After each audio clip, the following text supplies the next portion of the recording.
Hello my dear friends, कैसे हैं आप सभी दोस्तों। हम कर रहे हैं आज से start chapter number 9 of subject audit. इसमें एक गुड न्यूज़ है, एक बैड न्यूज़ है। गुड न्यूज़ ये है कि मैं आपको नहीं लिखवाऊंगा और बैड न्यूज़ ये भी है कि मैं आपको नहीं लिखवाने वाला, क्योंकि अपने आप में ये चैप्टर मान के चलिए पूरा ऑडिट ही है। अगर हम बात करें बैंकिंग ऑडिट की, चैप्टर 4 की, चैप्टर 5 की, चैप्टर 9 की, तो ये अपने आप में ही पूरा एक मॉड्यूल पूरा बन जाता है। तो मैं नहीं चाहता आपके ऊपर बर्डन बने, तो हम बुक के साथ इसको पढ़ने वाले हैं।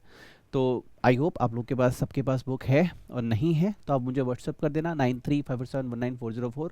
अब तक हमने चैप्टर 1 कर लिया है, चैप्टर 11 कर लिया है, चैप्टर 10 कर लिया है। Now we are doing chapter 9 from this lecture. This is lecture 1। Okay, so हमारी पढ़ने का तरीका क्या रहेगा, हर एक चीज़ को बुक के साथ पढ़ना है, उसके बाद उसको कनेक्ट करना है, मेमोरी में सेव करना है कि हम उसे रिकॉल कर पाए, और उसके रिलेटेड सारे क्वेश्चन भी करने हैं। लेट्स सपोज अभी हम स्टार्ट करेंगे ऑडिट ऑफ एजुकेशनल इंस्टीट्यूट, जैसे कॉलेज, यूनिवर्सिटी, और फिर इसके क्वेश्चंस करने हैं, क्योंकि क्वेश्चंस करना बहुत जरूरी है। हमसे क्या गलती होती है, हम सिर्फ पढ़ के जाते हैं, क्वेश्चन देख के नहीं जाते। तो ये बुक जिनके पास भी है उन्हें इसका बेनिफिट अच्छे से पता है। मेरे पास बहुत अच्छा रिव्यू आता है कि सर आपकी बुक से करते ना तो हमें सब कुछ रिकॉल आने लगता है। This is the power of this book कि आपको पता है एग्जामिनर क्या पूछेगा, राइट। जब हमारा पहली बार हमारी रैंक आई थी, ऑल इंडिया रैंक 10 मैगना, तो उसने इंटरव्यू में यही बोला कि सर आपके ऑडियो रिविजन्स जो आप लेक्चर के साथ देते हो उनका फायदा होता है, हम सुनते हैं, और फिर जो क्वेश्चंस होते हैं ना, वी नो एग्जैक्टली कि एग्जामिनर क्या पूछने वाला है। This is the main thing. Okay, तो अभी हमें क्या करना है, अभी हमें हर एक चीज को शिद्दत से पढ़ना है एज ए थियोरी, जो भी दिख रहा है आपको बुक में, प्लस इसके क्वेश्चंस करने हैं, राइट। और eight the end of this video मैं आपके लिए एक ऑडियो रिवीजन कर दूंगा। I am assuming 4 to 6 lectures पे लगने वाले हैं। एग्जाम में तकरीबन 8 to 10 मार्क्स 100% श्योर है अगर हम ये चैप्टर शिद्दत से करने वाले हैं।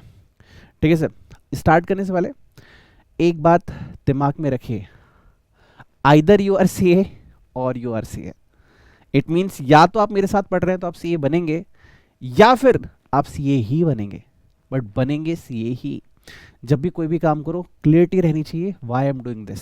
सर मैं बस पढ़ रहा हूँ, मैं इसलिए नहीं पढ़ रहा कि बस पढ़ रहा हूँ, I am doing this because I have to become chartered accountant. उन सभी चार्टेड अकाउंटेंट्स के नाम जो फ्यूचर में इस लेक्चर को देख के सीए बनने वाले हैं, सीए फाइलिस बनने वाले हैं। वीडियो को लाइक नहीं किया तो लाइक करो, चैनल को सब्सक्राइब नहीं किया तो सब्सक्राइब करो, कमेंट में जाके लिखना I am next CA finalist sir, either I am CA, अपना फुल नाम लिखना, और I am CA, because we are CA family, we are C A dreamers, I am C A dreamers. Channel का नाम ही इसलिए लिखा है सी A dreamers Avenger. वो सभी लोग जो सी ए बनने का सपना देखते हैं वो एक योद्धा होते हैं, दे आर द फाइटर्स। ठीक है, they are the fighters. And इस चैनल में मैंने अपना जो कंपेन नेम रखा वो ये रखा है, ड्रीम डिफरेंट। वो लोग जो कुछ नया सोचते हैं, कॉमन तो कोई भी कर लेता है, मेहनत बीए बीकॉम कोई भी कर सकता है, लेकिन सीए हर कोई नहीं कर सकता। ये सिर्फ वही करेगा जो जुनूनी होते हैं, जो कुछ नया करना चाहते हैं, जो लाइफ में स्ट्रगल को फेस करना चाहते हैं, जो लाइफ में वो करना चाहते हैं जहाँ सिर्फ आपकी एक सिग्नेचर की वैल्यू अराउंड 1 लाख होनी चाहिए, राइट।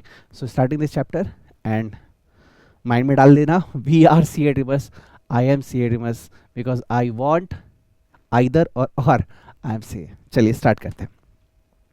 थोड़ा सा मोटिवेशन जरूरी होता है हर चैप्टर के एंड में और स्टार्ट में, ताकि हमारा कनेक्शन, हमें क्लियरिटी आ जाए। वो है ना हनुमान चालीसा में कि भैया कि श्री गुरु चरण सरोज रज, निज मन मुकुर सुधार की। गुरु की चरणों से उनकी जो धूल है उसको लेके मैं अपने मन के दर्पण को साफ करूं। वाई एम डूइंग दिस, क्योंकि मुझे क्लियरिटी आ जाए कि मुझे लाइफ में चाहिए क्या।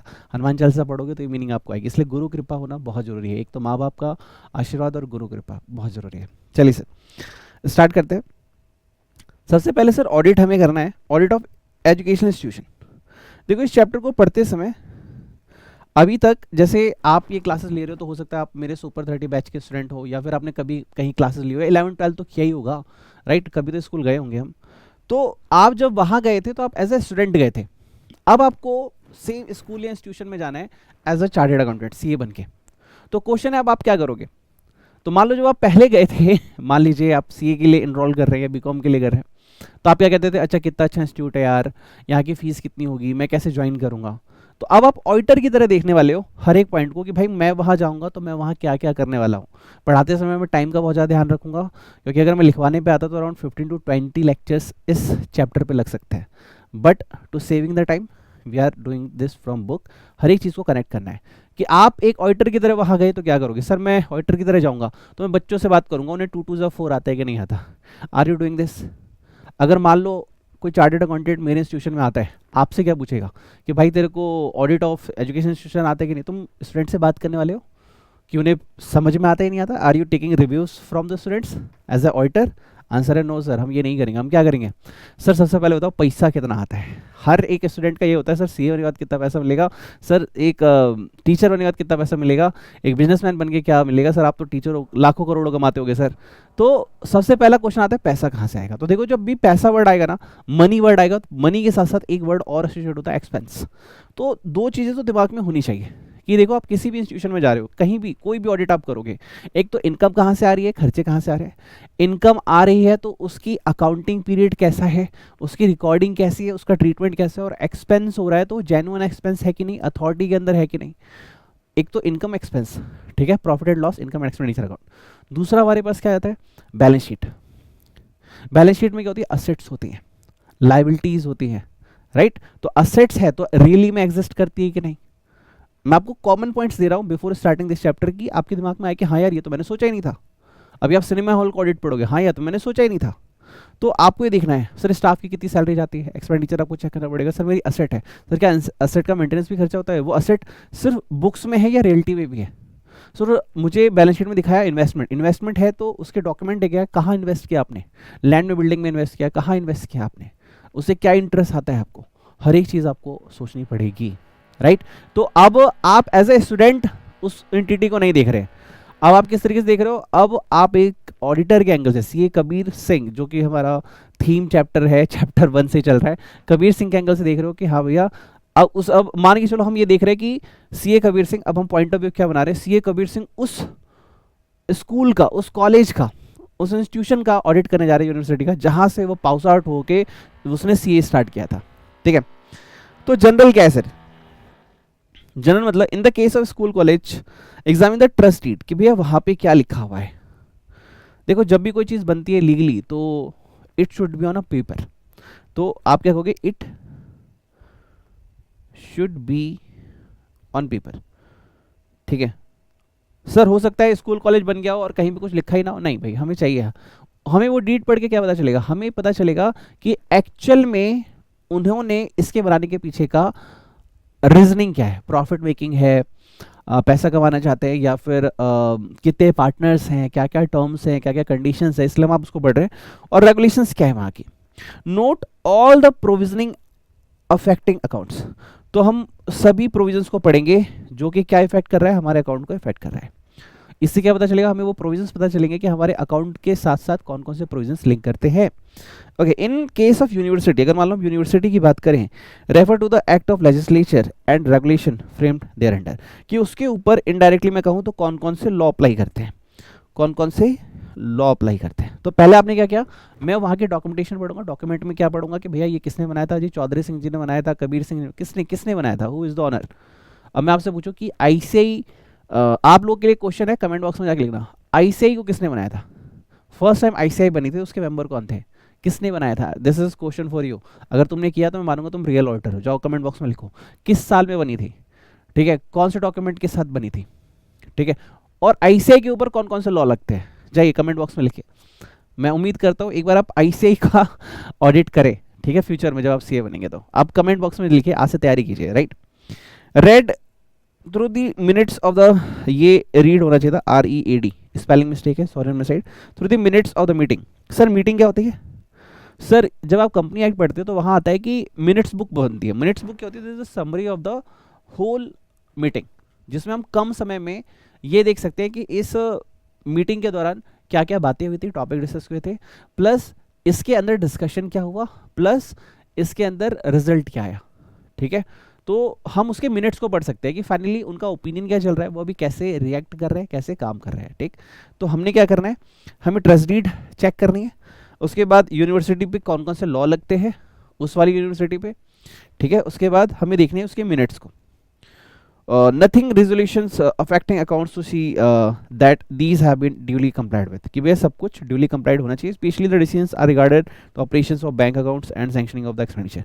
आपका ध्यान कहाँ है सर? बैंक अकाउंट पे। क्यों? क्योंकि यहाँ से आपको पता चलेगा पैसा कहाँ से आ रहा है और पैसा कहाँ पे जा रहा है। सैंक्शनिंग ऑफ एक्सपेंडिचर, और खर्चे जो भी हो रहे हैं, ठीक है सर, खर्चे जो भी हो रहे हैं वो सही जगह हो रहे हैं कि नहीं हो रहे हैं, राइट। ये आपके पास बुक है, मेरे पास भी बुक है, इसको हाईलाइट कर लेना। इससे फायदा क्या होगा, इससे फायदा ये होगा कि आपने क्वेश्चन किया, अंडरलाइन कर लिया, रिवीजन में हेल्प मिलेगी। Sir fee from the student, तो सबसे पहले देखो पैसा, जब भी इस चैप्टर को आप करोगे, चैप्टर 9 को, पहला फोकस यही आएगा। देखो अगर हम सिंपल टर्म्स से बात करें, लॉ क्या लगता है, उस लॉ का इंपैक्ट कहाँ कहाँ पड़ता है अकाउंट के ऊपर, प्लस आपको ये देखना है कि वहां कौन से प्रोविजंस चल रहे हैं, कौन सी मिनट्स चल रही है, मीटिंग्स चल रही है, और उनका बैंक स्टेटमेंट पे और एक्सपेंडिचर की ऑथराइजेशन पे क्या इंपैक्ट पड़ता है, right. This is point number 1। Second, fee from students, बच्चों से फीस आती है, हाँ सर, सर आती है, तो इसमें हम क्या ही चेक कर लेंगे सर, आप देखोगे ना मंथली फीस कितनी है, क्या सारे बच्चों से फीस ली जा रही है, क्या एडवांस फीस भी आती है। जैसे अभी क्या हुआ, मैंने इस मंथ में अपने बच्चे की फीस पे की, मैंने 3 to 4 मंथ्स के एडवांस में पे कर दी। सर क्यों, हर महीने रिमाइंडर आएगा सर फीस दे दो, फीस एक ही बार दे दे। ओके, नाउ सेकंड थिंग कि कई बार सर फीस का डिफॉल्ट भी हो जाता है, हाँ सर हो जाता है, बैंक में नेट बैंकिंग काम नहीं कर रही है, नहीं कर रहा, या फिर हो सकता है कोई भी इशू हो, आपका बैंक काम नहीं कर रहा, ठीक है, आपने पेमेंट नहीं की, पेमेंट में एरियर, हाँ, तो उसकी अकाउंटिंग कैसे होती है, हमारा फोकस इसके ऊपर है। क्या ऐसे भी स्टूडेंट है जिन्हें कई बार हम क्या देते हैं, डिस्काउंट देते हैं, डिस्काउंट भी मिलता है, हाँ सर मिलता है, अगर उसने स्कॉलरशिप कर रखी हो, बहुत अच्छा मेधावी छात्र है, जीनियस स्टूडेंट है, तो मिलती है scholarship. Check names entered in the student fees register, student fees register में किस किस का नाम है, ठीक है, ओके। एंड वेरीफाई कर रहे हैं, आपको क्या वेरीफाई करना है, that there operates a system of internal check, internal check कर रहे हैं आपको कि सच में वो बच्चे हैं भी कि नहीं। जैसे बताऊंगा नहीं मैं आपको, नाम तो ले नहीं सकता, एग्जांपल लेता हूं, एक स्कूल, एक प्रिंसिपल, फीस तो सबकी आ रही है, लेकिन खर्चे में वो पता है क्या दिखा रहे हैं, अपने सारे रिलेटिव का नाम डाल दिया टीचर में, सबकी सैलरी 30,000, 25,000, 20,000 दिखा दी, उससे क्या होगा, एक्सपेंडिचर आ गया, ठीक। अगर जो बच्चे आ ही नहीं रहे तो फीस क्यों आ रही है, कहीं वो ब्लैक का पैसा तो नहीं है जो व्हाइट में कर रहे हैं, और जो खर्चे आप शो कर रहे हो, आप अपने रिलेटिव्स को पैसे दे रहे हो 20,000, 25,000 की, भैया उसको TDS 192 में ना देना पड़े, उसके अंदर लिमिट में रहे, आप बुक्स को जेन्युइन भी दिखा रहे हो। तो एज एन ऑडिटर आपको चेक करना है, the operates system of internal check, कि भैया ये यहाँ पे सच में है भी कि नहीं बच्चे। आपने देखा, अरे यार इनके पास 2,000 बच्चे, 2,000 स्टूडेंट्स, आपने चेक किया तो अराउंड 100 स्टूडेंट्स से 1900 स्टूडेंट्स कहाँ गए।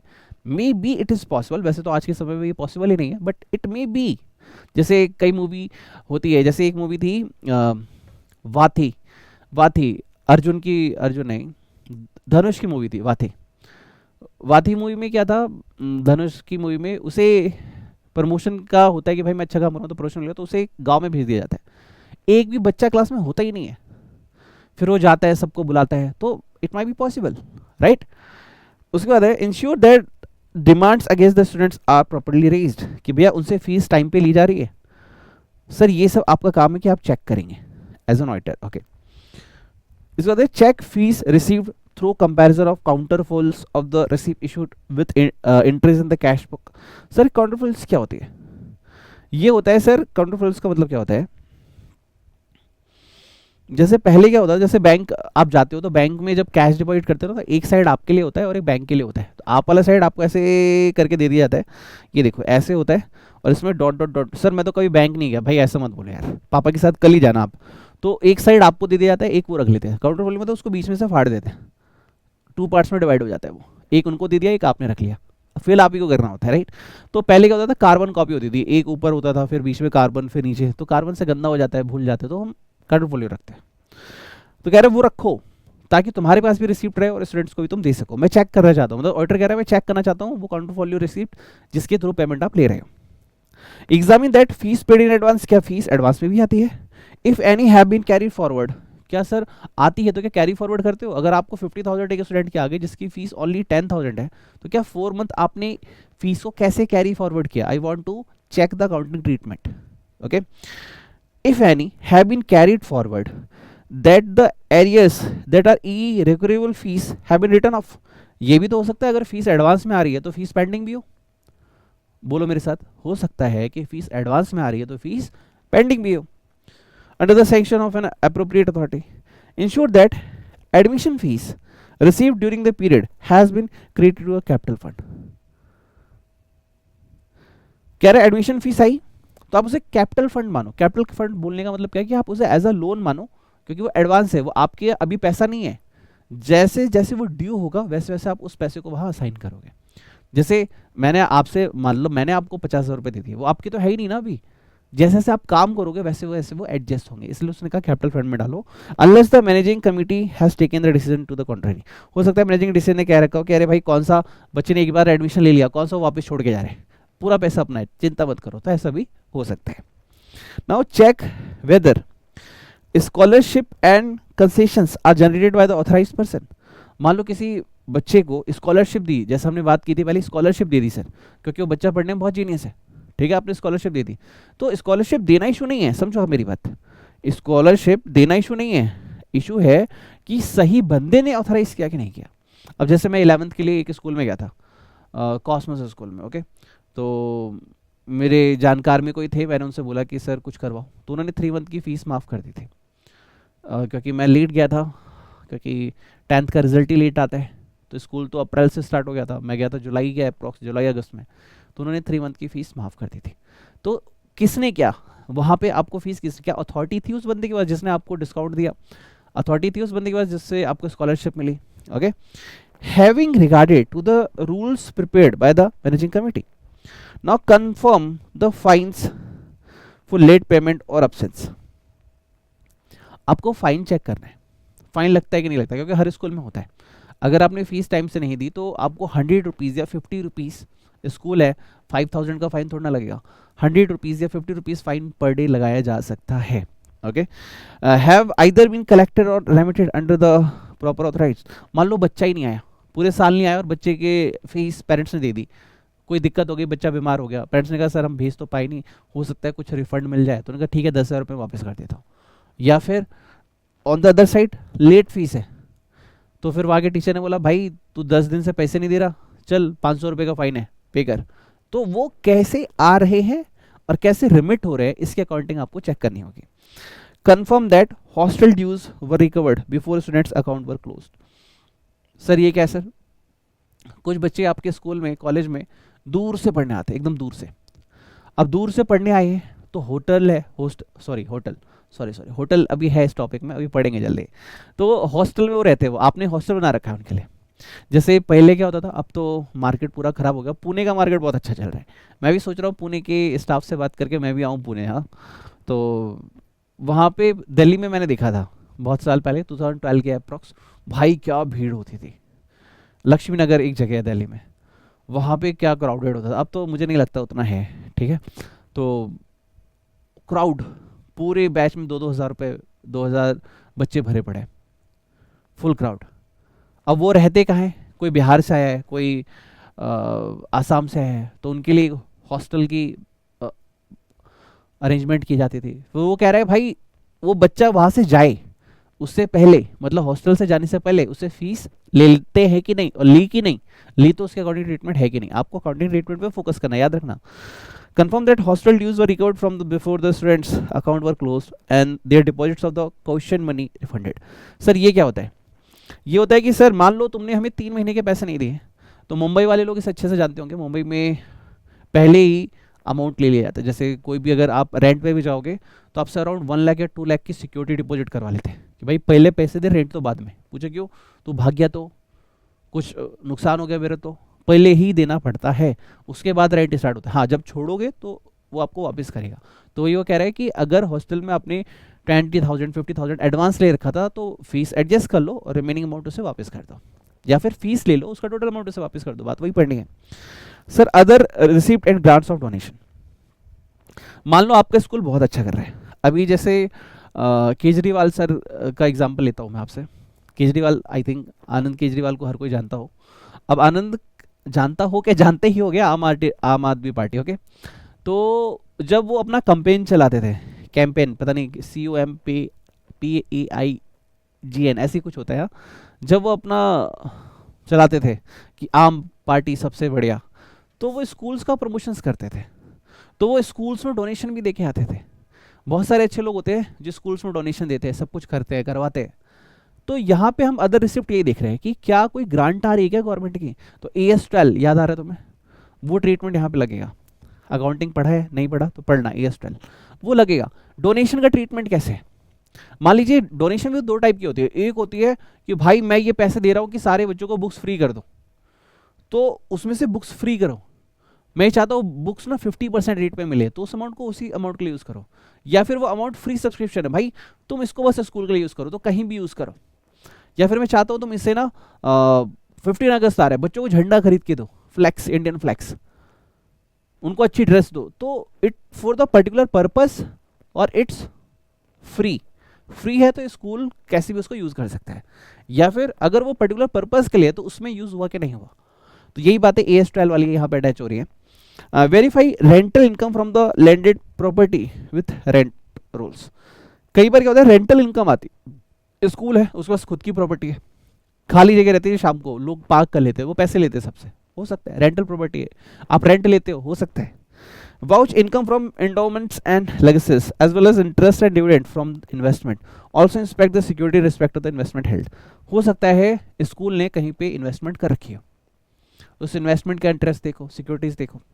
Now verify any government or local authority grant for the memo of the grant if any expense has been disallowed for the purpose of grant, assertions of reasons therefor. Government ने कहा था कि ये हम पैसे तुम्हें दे रहे हैं बच्चों को व्हाइट ड्रेस दिलाने के लिए, तुम पिंक ले आए, गवर्नमेंट ने कहा चल मेरे पैसे वापस कर भाई, मैंने व्हाइट बोला था तो पिंक क्यों लाया, एग्जाम्पल दे रहा हूँ। तो अगर गवर्नमेंट ने किसी कंडीशन के साथ तुमको कोई ग्रांट दी है और तुमने वो कंडीशन पूरी नहीं की, तो हो सकता है वो ग्रांट डिसअलाउ हो जाए और तुम्हें गवर्नमेंट को पैसे वापस करने पड़े। ठीक है सर। अब sir expenditure, verify the provident fund money of the staff has been invested in the appropriate securities. Sir हम पीए बनाते हैं बच्चों के लिए, बच्चों के लिए, स्टाफ के लिए, बच्चों के लिए कौन पीए बनाता है रे, बच्चों को तो स्कूल फीस आती है 1900 तो चल रहा है, स्टाफ के लिए सर, स्टाफ के लिए, हाँ प्रोविडेंट फंड, ओके, तो पीए बनता है सर, ओके। प्रोविडेंट फंड तुमने याद है, RPF, ASF, सेक्शन 10, 14, 10, 15 पढ़ा था तुमने सैलरी के हेड में, नहीं पढ़ लेना यार प्लीज। तो कह रहा प्रोविडेंट फंड बनाया क्या, हाँ, क्या उसको प्रॉपर इन्वेस्ट किया क्या, हाँ, okay. Vouch donations if any with the list published with the annual report. क्या आपने कोई डोनेशन दी है किसी को, आप स्कूल हो दो सकते हो, कोई बड़ी बात नहीं है, आपने डोनेशन दी है, हाँ, रिकॉर्ड कहाँ है। If some donations were meant for any specific purpose, see that money was utilized for the purpose. वो पैसा उसी पर्पस के लिए यूज होना चाहिए। Vouch all capital expenditure in the usual way, verify the same with the sanction of the committee. तो पहला तो हमको टेंशन यही है कि जो खर्चा हुआ है वो सच में हुआ है कि नहीं हुआ है, एक्सपेंडिचर सच में हुआ है कि नहीं हुआ है, प्लस हम देख रहे हैं जो सैंक्शन फॉर द कमिटी कि खर्चा होने से पहले इस खर्चे को परमिशन मिली थी कि नहीं। देखो खर्चा होना बड़ी बात नहीं है, खर्चे को परमिशन मिलना बड़ी बात है। अगर उसको सही पर्सन ने अलाउ ही नहीं किया तो वो खर्चा इनवैलिड माना जाएगा। अब मान लीजिए मेरी गोल्ड चेन है, गोल्ड चेन मान लीजिए मेरे से बिना पूछे मेरे बेटे ने किसी को दे दी, तो ये तो गलत माना जाएगा ना, ऑथराइज पर्सन से परमिशन लेनी पड़ेगी, right. Now vouch in the usual manner all establishment expenses inquiry into any unduly heavy expenditure. आपको चेक करना है कोई ऐसा खर्चा तो नहीं है जिसकी कोई परमिशन कभी मिली नहीं थी। Under any head if there was annual budget prepared, see that any excess under any head over the budget amount. यानी बजट हुआ था कि भैया हम पर्टिकुलर ए सेक्शन में 50,000 खर्च करेंगे, आपने 80,000 किया, तो हम आपसे पूछेंगे कि भाई तुमने 30,000 का एक्सेस खर्चा क्यों किया। मान लीजिए आप प्लांट्स लगाएंगे, प्लांट्स लगाने में हम 50,000 खर्च करेंगे, तुमने 1 लाख लगा दिया, अरे 1 लाख के प्लांट्स कैसे हो गए मेरे भाई, प्लांट्स महंगे हो गए थे या तुमने जरूरत से ज्यादा पैसा दे दिया। We have to verify, okay. See that increase in the salary of the staff have been sanction, कि भैया सैलरी ना स्टाफ को बढ़ के मिल रही है, तो हर एम्प्लॉय को 20,000 मिलना था, अचानक से 40 डबल मिल रहा है, ऐसा क्यों, ऐसा क्या कर दिया। अच्छा वो प्रिंसिपल बन गया है, अच्छा वो 5th की जगह 8th का टीचर हो गया है, you want to check it why, so you have to read sanction and minute by the committee कि उसको अथॉरिटी कैसे नहीं दी और कैसे दी, ओके। नाउ हमें चेक करना है assets and liability, assets and liability report and all heavy arrears on account of fees, dormitory rents और मैनेजिंग कमिटीज। रिपोर्ट आपको चेक करनी है, आपको क्या करनी है, रिपोर्ट चेक करनी है। उसमें आप देखोगे कोई हैवी एरियर है अकाउंट ऑफ फीस का, आपको क्या करना है, हैवी एरियर्स ऑन अकाउंट आपको चेक करना है। किसके बारे में देखना है, मतलब आपको अकाउंट चेक करना है। ओके, आप रिपोर्ट चेक करोगे किसकी, अकाउंट की, आपको अकाउंट की रिपोर्ट चेक करनी है। क्या चेक करना है, क्या फीस वगैरह सबसे हुई है कि नहीं प्रॉपर, रेंट वगैरह सबसे आया है कि नहीं बराबर, मैनेजिंग कमेटी कुछ कह रही है कि नहीं कह रही है इसके बारे में, क्या कर रहे हो आप लोग। तो आप खर्चे के बारे में देखोगे असेट एंड लायबिलिटी में कि भाई कितनी फीस अभी ड्यू है जो कलेक्ट करनी बाकी है, कितना रेंट अभी ड्यू है जो कलेक्ट करना बाकी है। क्योंकि असेट एंड लायबिलिटी में आपको दिखेगा या तो खर्चा है, एक्सपेंडिचर है। असेट एंड लायबिलिटी में, असेट एंड लायबिलिटी, लायबिलिटी मतलब हमें पे करना है, असेट मतलब हमें कलेक्ट करना है। Confirm that question money and other deposits paid by the students on admission have been shown as liability. और किसी ने दिया है तो एज अ लायबिलिटी ट्रीट करो, ऐसा नहीं कि तुमने उससे अपनी इनकम ट्रीट कर ली। Second, see that investment representing endowment funds for prize are kept separate. मतलब आपको फंडिंग है, आपको उससे प्राइस देने हैं, तो उसको अलग से शो करो कि हाँ भैया ये प्राइसिंग फंड है, इससे हम प्राइस अलाउड करते हैं। Assertion that the system ordering inspection or receipt of the issue of the provisions, food stuff, clothing and other equipment is efficient and all bills are duly authorized and passed before payment. आपको assertion करनी है। assertion मतलब क्या होता है, आपको verify करना है, वेरीफाई करना है कि ये खर्चा हुआ तो इस अमाउंट के लिए हुआ और इस जगह हुआ, और वो जो अमाउंट खर्चा हो रहा है प्रॉपर अथॉरिटी के साथ हो रहा है कि नहीं हो रहा है। Now verify the inventories of furniture, stationery, clothing and provision. Inventory को वेरीफाई करो। सर आपकी बैलेंस शीट में लिखा है कि आपके पास 1000 फर्नीचर्स है, बट एक क्लास में 10 फर्नीचर हैं और आपके पास टोटल 10 ही क्लासेस हैं, तो टोटल 100 फर्नीचर हुए, तो 1000 कैसे हुए, क्या मुझे बता सकते हैं। This is your part of audit. Okay, now compliance, confirm that refund of taxes deducted from income from investment has been claimed and recovered since the institution are generally exempted from the payment of income tax। मतलब वो क्या कह रहा है कि भाई proper TDS refund of tax deducted, कई बार ना आपको पैसा पूरा नहीं मिलेगा, लेस होके मिलेगा, तो कह रहे हैं वो लेस अमाउंट आपने क्लेम किया कि नहीं किया। आप टीडीएस में पढ़ोगे कि कई बार वो पूरा पैसा मिलता है, वो अमाउंट लेस करके आपको मिलता है, तो वो जो लेस का अमाउंट है आपने क्लेम किया कि नहीं किया वो बताओ। उसके बाद वेरीफाई करना है आपको annual statement of account. While doing so, जब भी आप ऐसा करेंगे, examine that the separate statement of account have been prepared as regarded economically weak students fund, games fund, hostel provident fund और staff etc। आइए क्वेश्चन देखते हैं। You are auditor of a school operating in your city during audit of a year. It is noticed that fees concession to student have been provided in the substantial number of cases. Discuss how you are as an auditor proceed to verify the same। आप कैसे check करोगे sir, fees concession check करोगे, have to be under proper authority, authority मिली थी कि नहीं मिली थी स्कूल मैनेजमेंट की। The auditor should verify internal controls कि ये सब सच में है कि नहीं, कहीं फेक तो नहीं हो रहा। Now beside detail checking of few cases needed to undertaken ensure genuineness of the fees concession, कि भाई ऐसा सारे बच्चों को कैसे कंसेशन मिल सकता है, एक दो को दे सकते हैं, किसी पुअर स्टूडेंट्स को दे सकते हैं, स्कॉलरशिप वाले को दे सकते हैं, सारे को कैसे दे सकते हैं, ठीक है। एंड प्रॉपर मैनेजमेंट अप्रूवल था कि नहीं। ओके, आरटीपी में 18 का question, RTP number 19 question, MTP April 22 का question. Mention the 8 important points, okay, which an auditor will consider while conducting the audit of the education institution, और what are the special steps involved in the conducting of an audit of education institution. तो भाई इसको star लगा लो। इसमें क्या है, जैसे अगर आपको ये पूरा एक बार आपने रीडिंग दिया फटाफट फटाफट फटाफट, मेरा ऑडियो सुनना आप, मेरे ऑडियो रिकॉर्डेड है, इस चैप्टर में ऑडियो रिकॉर्ड नहीं करूंगा, ऑडियो रिकॉर्डेड है, दे दूंगा, सुन लेना। ओके, तो इसमें क्या है कि ये क्वेश्चन एग्जाम में करके जाना, इससे क्या होगा, जनरल तुम्हें पता चल गया, फीस ऑफ द स्टूडेंट पता चल गया, अदर एस्पेक्ट्स पता चल गया, एक्सपेंडिचर पता चल गया, असेट एंड लायबिलिटी पता चल गई, और कंप्लायंस पता चल गया, ठीक है। तो ये चीजें तुम्हें क्या करेंगी, रिवाइज करने में हेल्प करेंगे, इस क्वेश्चन को कर लेना। तो उसने टोटल 8 पॉइंट्स बोले, यहाँ जरूरत से ज्यादा है, तुम्हें हर टॉपिक में 8 पॉइंट ही याद करने हैं। अच्छा चलो ऐसा करते हैं, एक बार कोशिश करते हैं 8 पॉइंट्स बोलने की।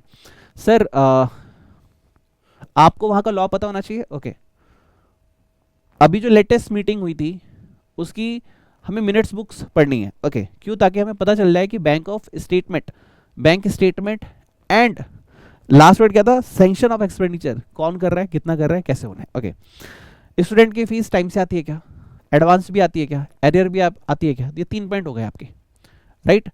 क्या स्कॉलरशिप भी अलाउ होती है, क्या डिस्काउंट भी अलाउ होता है, क्या ये प्रॉपर अथॉरिटी ही अलाउ करती है? 4 पॉइंट हो गए, 4 ये ऊपर 2 6। ओके, अगर कोई बच्चा लेट फीस देता है तो आप क्या करते हो? ठीक है, हॉस्टल दे रखा है आपने, हॉस्टल दे रखा है, तो उसके जाने से पहले उसकी फीस एडजस्ट कर लेना और उसको उसका रिफंड दे देना। रिसीप्ट, ग्रांट एंड डोनेशन, भैया देखो आपने लैंडेड प्रॉपर्टी, आपने खुद अपना प्रॉपर्टी लैंड पे दे रखा है, आपको रेंट आता है, वो कैसे ट्रीट होता है, आपको ग्रांट मिली है गवर्नमेंट से, आपने कैसे ट्रीट किया, अगर आपने वो कंप्लायंस नहीं की तो आपको रिफंड करना पड़ेगा, कैसे किया वो बताओ हमें। इसके बाद इसने क्या कहा कि आपको इन्वेस्टमेंट पे इंटरेस्ट आता होगा, डिविडेंड आता होगा, वो कैसे रिकॉर्ड करते हो जरा हमें बताओ। अब खर्चे के बारे में क्या है, पीएफ, स्टाफ की सैलरी टाइम से जाती है कि नहीं जाती है, डोनेशन चेक करो प्रॉपर हो रही है कि नहीं हो रही है, उसके बाद कैपिटल एक्सपेंडिचर कमेटी के द्वारा अप्रूव्ड है कि नहीं है, दूसरा क्या, आप बजट उनका चेक करो कि ये जो बजट सैंक्शन था उससे ज़्यादा खर्चा तो नहीं हो रहा, राइट। इसके बाद असेट एंड लाइबिलिटी में आप देखोगे असेट और लाइबिलिटी, अब जो भी इन्वेस्टमेंट वहाँ भी दिख रही है प्रॉपर है कि नहीं, लैंड बिल्डिंग प्रॉपर है कि नहीं है, जो स्टूडेंट्स का जो फंडिंग है वो प्रॉपर है कि नहीं है, सब्सक्रिप्शन मतलब स्टूडेंट्स से जो फीस आ रही है एडवांस वो प्रॉपर शो हुई कि नहीं, जो उसको प्रॉपर यूज़ मत कर लेना, अगर मान लो किसी को प्राइस का कुछ है देना है तो उसको प्रॉपर फंडिंग डिस्क्लोज करो। तो ये सब क्या है, टोटल 8 पॉइंट ही लिखने हैं, तो इनमें से आप कोई भी 8 पॉइंट अपने हिसाब से पिक कर सकते हो जो तुम्हें क्लिक हो रहा हो, ठीक है। ओके, अगला क्वेश्चन है एमटीपी मार्च 21, लिखा है GSR and company has been appointed as auditor of Tagore school, engagement team wants to verify fees from student in detail. तो भाई ये क्वेश्चन तुम ऊपर कर सकते हो, ऑलरेडी हमने कर लिया। जुलाई 21 में क्वेश्चन था, ये भी वही है, you have been appointed as auditor of VGM, discuss the points which merit your consider. मतलब तुम्हें देखो एसेट एंड लायबिलिटी से रिलेटेड है, साहब लिखा एसेट एंड लायबिलिटी के ऊपर पॉइंट लिखो, तो खुद से ये चैप्टर जनरली ना बच्चे टीचर पढ़ाते नहीं, बोलते खुद से पढ़ लेना यार क्या पढ़ाओ, तो ये सच में खुद से पढ़ने वाला टॉपिक है, but I just guided you कि भाई तुम्हें कम से कम इस चैप्टर में आइडिया रहे कि मुझे क्या लिखना है। Now MTP October 22, fees from the students, receipt and grants and donation, ठीक है। ओके, तो ये सारे क्वेश्चन कर सकते हो मेरे हिसाब से, बस एक क्वेश्चन को पकड़ लो, क्वेश्चन नंबर 30 मार्क कर लेना 5 स्टार, ये तुम पकड़ लोगे अपने आप सारे क्वेश्चन धड़ल्ले से बन जाएंगे, बाकी भूल जाओ। अब तक जो भी पढ़ा हमने 32 मिनट्स में, just mark question number 30 as a revision, सारे पॉइंट्स है इसमें, समरी वे में फटाफट फटाफट करके हो जाएगा, या फिर जो हेडिंग बढ़ाई थी वो 8 पॉइंट्स याद रखने हैं, कोई भी 8 पॉइंट समराइज वे में you can recall and learn. Okay, ठीक है सर। दोस्तों अब जो हमारे पास टॉपिक है this is audit of hospitals. देखो यार पहला जो हमने टॉपिक किया मैंने ज़्यादा टाइम दिया ताकि आप इस चैप्टर का पैटर्न समझ सको, जैसे जैसे हम आगे बढ़ेंगे मेरी स्पीड थोड़ी सी हर कॉन्सेप्ट पे बढ़ती जाएगी ताकि हम 4 to 5 लेक्चर में चैप्टर खत्म कर पाए, क्योंकि जिस स्पीड से हमने 30 मिनट्स के अंदर सिर्फ एक टॉपिक किया है उसके हिसाब से तो 10 लेक्चर इस पे लग जाएंगे, so we have to improve. Okay, चलिए स्टार्ट करते हैं। सर हॉस्पिटल में कभी आप एडमिट हुए हो? नहीं हुए हो? चलो मैं अपना अपना बताता हूँ। अभी ये जो लेक्चर से स्टार्ट कर रहा हूँ इससे पहले क्या हुआ था कि मैं हॉस्पिटल में एडमिट हुआ था, मेरा एक एक्सीडेंट हुआ था, एक्सीडेंट के 10 डेज़ के बाद मुझे दिक्कत क्या आ रही थी, मुझे यूरिन में ब्लीडिंग हो रही थी, क्लॉट्स निकल रहे थे, मैंने एक्सरे कराया, ओके, सीटी स्कैन कराया, पता चला कि किडनी स्टोन है छोटा सा 5 mm का, फिर 10 डेज़ पे स्कैन कराया तो पता चला वो 5 mm का नहीं है वो 10 mm का है, फिर 10 to 20 डेज़ मेडिसिन ली, फिर चेक कराया, फिर पता चला वो 10 mm का नहीं है वो 20 mm का है, मैंने डॉक्टर चेंज किया, मैंने पता किया तो ना उन्होंने फिर वो एक मशीन होती है जो अंदर जाती है, सीटी स्कैन पूरा अंदर से प्रॉपर किया, तो उसने कहा भाई ये प्रॉपर 18 to 20 mm का है, प्रॉपर ऑपरेशन करेंगे किडनी का, अगर स्टोन का अगर नहीं किया तो फिर आपकी किडनी ख़राब कर देगा ये विद इन अ मंथ, और मुझे ये सब पता ही नहीं था, वो तो वो एक्सीडेंट हुआ उसके थ्रू सब पता चला। ओके, तो उन्होंने एडमिट किया। अब देखो ये कहानी क्यों बता रहा हूँ क्योंकि हर एक पॉइंट यहाँ पे कनेक्ट करेगा। फिर उन्होंने मुझे मॉर्निंग में बुलाया 7 o'clock, फिर उन्होंने एडमिट किया, बिल बनाए, सारे डॉक्यूमेंटेशन किए, नाम विनीत मिश्रा, सर आप कैसे कर रहे हैं, सर 5000 रुपीज़ डिपॉजिट कर दो, अकॉर्ड हॉस्पिटल था, मैंने 5000 डिपॉजिट किए, भाई भी था, अटेंडेंट भी था एक साथ में, ओके, भाई को लेके गया था अटेंडेंट। अब वहाँ पे फिर उन्होंने अपनी ड्रेस पहनवाई, हाथ पे एक स्लिप लगाई कि हाँ ये पेशेंट विनीत मिश्रा है, इसका नंबर ये है, ओके। उन्होंने सारे डॉक्यूमेंट्स लिए, आधार कार्ड, पैन कार्ड, और उसके बाद साइन वाइन कराया। उन्होंने बोला कि भाई ये कैश आएगा या पॉलिसी अप्रूव्ड है? हाँ जी, हमने कहा हमारी पॉलिसी है, अप्रूव्ड है, ओके। तो उन्होंने इंश्योरेंस कंपनी को मेल भेज के अप्रूवल ले लिया। फिर अराउंड मुझे फिर ऊपर एडमिट नीचे रखा गया, फिर ऑपरेशन के लिए भाई हाँ नंबर आ गया, कॉल आया ऊपर से डॉक्टर का कि हाँ सर ये पेशेंट है, भेज दो इसे, भेज दिया गया। ऊपर एडमिट होने पहुंच गए हम लोग। होने हम लोग मतलब मुझे लेके गया, फिर एक अटेंडेंट साथ में था जो हॉस्पिटल की साइड से था, सिस्टर जो होती है, वो चेयर पे बैठा के, मैंने कहा पैदल चल लेता हूँ अभी, कहाँ ऑपरेशन, मैंने कहा नहीं नहीं बैठो। फिर हम ऊपर गए, फिर उन्होंने बोला कि भाई इनका ये वाला चेस्ट का नहीं हुआ है, इसको करवाओ। तो फिर वो नीचे लाए दोबारा, फिर उन्होंने चेक कराया, फिर वो ऊपर ले गए, हाँ सर ये है, अब सब कुछ चेक, कहाँ से ये ठीक है, ये ठीक है। फिर एमआर कराया, सब कुछ ठीक है, ठीक है, ठीक है। उसके बाद फिर उन्होंने अपने स्किन पे चेक किया कि हाँ इन्हें किस टाइप की एलर्जी तो नहीं है, सर कोई एलर्जी तो नहीं है, हाँ। फिर पेन किलर डाला गया कि हाँ पेन होना बंद हो जाए, मतलब हो ही ना, इनिशियली डाल दिया। अब उसके बाद एनेस्थीसिया दिया गया ऑपरेशन थिएटर में ले जाके, फिर अब बेहोश हो गए। फिर उसके बाद क्या हुआ पता नहीं, फिर बाद में जब हुआ होश तो हाँ भाई दर्द हो रहा है, थोड़ा सा पेन है, सब ठीक है, प्यास लग रही है, कुछ खाना पीना नहीं देना है। फिर शाम को सब कुछ ठीक हुआ। ये सब क्यों बता रहे हो सर, ज़रूरी है अभी सुनो आप, ठीक है, मेरा दर्द फील करो तुम ठीक है। उसके बाद 8 बज गए, डॉक्टर ने बोला हाँ आप कुछ दे सकते हो, जूस से शुरू करो। फिर जूस थोड़ा सा पिया, फिर थोड़ा थोड़ा खाना दिया। उसके बाद 2 से 3 दिन रखा गया, उन्होंने बोला बहुत बड़ा कट था, बहुत बड़ा स्टोन था, टाइम लगेगा।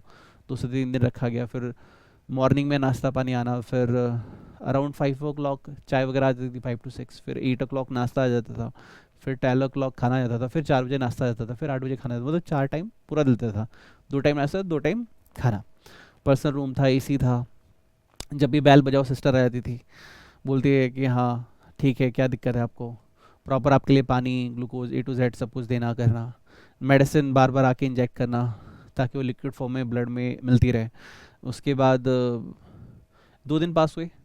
अब उसके बाद जी मेडिकल अप्रूवल आ गया, हाँ जी बिल पास हो गया, सब कुछ क्लियर है जी, क्लियर है, ठीक है अब आप जा सकते हो। ओके, तो ये क्या था, एक मेडिकल एक्सपीरियंस था जो आपके साथ हुआ। अब मान लो मुझे उसी हॉस्पिटल का ऑडिट अगर करना हो, मान लो आप ऑडिटर हो, मैं आपका टीचर, मैं आपके साथ गया हूँ, आप मेरे से बोल रहे हो सर बताओ ऑडिट कैसे करेंगे। तो अगेन हमने क्या क्या पढ़ा था जनरल में और इसमें, जरा स्कूल के एंगल को, पॉइंट्स को नोटिस करो और यहाँ पे अप्लाई करो। हम जाएंगे देखेंगे कौन कौन से लॉज अप्लीकेबल है, इनका कोई डीड या डॉक्यूमेंट्स वगैरह था जैसे हमने वहाँ देखा था, वो देखेंगे कि किस बेसिस पे ये शुरुआत हुई है इसकी, ये फर्म था, कंपनी था, ये क्या था, एक बार चेक करो, राइट। ओके, उसके बाद इसके रूल्स रेगुलेशंस क्या है, इसका इंटरनल कंट्रोल कैसा है वो चेक करो, समझ लिया आपने। इसकी अगर कोई मीटिंग हुई थी उसके मिनट्स है वो पढ़ लो एक बार, इससे आपको आइडिया लगेगा कि इनकी बैंक स्टेटमेंट कैसी है, प्लस आपने क्या पढ़ा था वहाँ पे, बैंक स्टेटमेंट कैसी है, प्लस अथॉरिटी कौन देता है खर्चों के लिए, ये आपको आइडिया लग गया, राइट। अब क्या होगा, अब कहाँ से शुरुआत होगी, 5 पॉइंट ऐड कर रहे हैं आपको। एक हो गया लॉ समझो, दूसरा समझ अथॉरिटी समझो, इंटरनल कंट्रोल आप समझ लो, मिनट्स पढ़ लो उसकी, राइट, कौन सा लॉ अप्लीकेबल है वो समझ लिया आपने, 3 पॉइंट हो गए। अब एक इनकम होगा, एक एक्सपेंस होगा, इनकम में 2 बातें आ जाएंगी और एक्सपेंस में 2 बातें आ जाएंगी, टोटल 8 पॉइंट्स तो मैं याद रखने हैं। टॉपिक्स तो पढ़ लोगे, पढ़ भी लेंगे, 8 पॉइंट्स कैसे जनरेट करोगे वो बता रहा हूँ।